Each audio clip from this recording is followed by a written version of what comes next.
من شوية بدأت الموجة التانية من الرد الإيراني، واللي من الواضح إن الحكاية لسه ما خلصتش، بالعكس دي ابتدت. زي ما قلت لك قبل كده إن المسافة ما بين إيران والجانب الآخر من 1500 كيلو متر لحوالي 2000 وشوية كيلو متر، وده اللي بيخلي الضربات بتوصل متأخر للجانب الآخر. الغريب ووفقا لتقارير صحفية إنه من ساعات بسيطة ابتدت الموجة التانية من الضربات الإيرانية على الجانب الآخر. سماء مدينة حيفا حرفيا اتملت أضواء بسبب الصواريخ دي. حالة من القلق والترقب بيعيشها الجانب الآخر ولأول مرة منذ زمن بعيد، يعني تقدر تقول من 73 مثلا، وده بعد ما قدرت الصواريخ الإيرانية تتخطى الدفاعات الجوية وتنزل في أهداف حيوية زي مطار بن غوريون ومحطة عسقلان ومحطة أوروت رابين للكهرباء وميناء حيفا، اللي بالفعل واضح إنها اتأثرت جدا منطقة حيفا، ولسه باقي المناطق لم يصدر اي تقارير صحفيه او رسميه عن باقي المناطق. اللي كان مفاجئ اكتر امبارح بعد الموجه الاولانيه ان الجانب الاخر رد على ايران بعدها بساعات قليله واستهدف مطار طهران وبعض المناطق الحيويه داخل ايران، وده اللي يبين لك اكتر ان المشهد انتقل من مرحله مناوشات لمرحله معركه على ارض الواقع.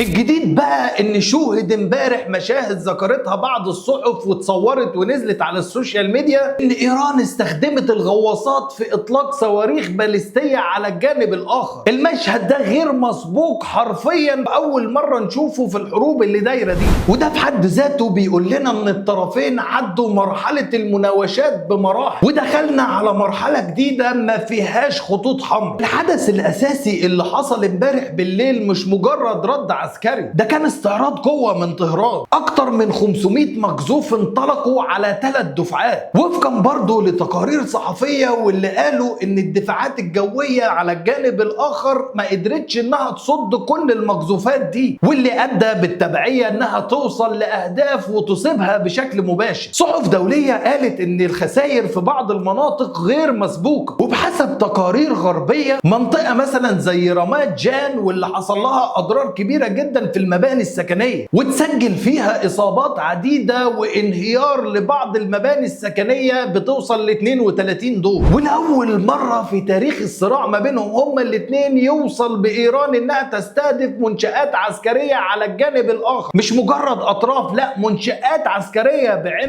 وخليني بقى أقول لك المفاجأة الكبرى، إن المتحدث باسم القوات الإيرانية قال إن اللي جاي 20 ضعف اللي فات، وده وضح لنا من خلال الموجة الثانية اللي وصلت من ساعات قليلة للجانب الآخر. اللي بيحصل دلوقتي يا عزيزي ووفقا لتقارير صحفية ومطلعين على الامر ده مش مجرد ازمه اقليميه، لان دي بقت شبه مواجهه دوليه مفتوحه. يعني مثلا فرنسا اعلنت دعمها الكامل للجانب الاخر، في المقابل باكستان اعلنت دعمها لايران وبقوه وتشكيل حلفاء لدعم ايران. اللي اهم واللي اكبر من ده كله ان الصين اعلنت بشكل غير مباشر عن دعمها لايران. انت متخيل بقى الليله دي هتوصل لحد فين؟ ايران كمان هددت وفقا لتقارير صحفيه انها هتغلق مضيق هرمز واللي بيمر منه حوالي 20% من التجارة العالمية، وده معناه تهديد مباشر لسوق الاقتصاد العالمي. وسط ده كله مصر خدت قرار مفاجئ في الساعات اللي فاتت، قررت تأجيل افتتاح المتحف المصري الكبير للربع الأخير من السنة دي، وده حسب البيانات الرسمية. من الواضح ان القاهرة شايفة الموضوع بشكل أكبر وعارفة ان الصراع مش هينتهي بسرعة وانه ممكن يمتد لفترات أطول، علشان كده القاهرة بتجهز لسيناريوهات مختلفة وطويلة الأمد. والسؤال الأهم اللي بيطرح نفسه في الجزئية دي، هل اللي بيحصل بين إيران والطرف الآخر ممكن يجذب ناس تانية وحلفاء آخرين والموضوع يتصاعد ويكبر لأكتر من كده؟ تفتكر إيران هتسكت لحد كده والجانب الآخر برضه ممكن يلم الليلة ويسكت لحد كده، ولا الموضوع هيبقى أطول من كده وهيتوسع بدخول حلفاء دول وحلفاء دول؟ في النهاية ربنا يحفظ مصر وشعبها وجيشها من كل مكروه وسوء.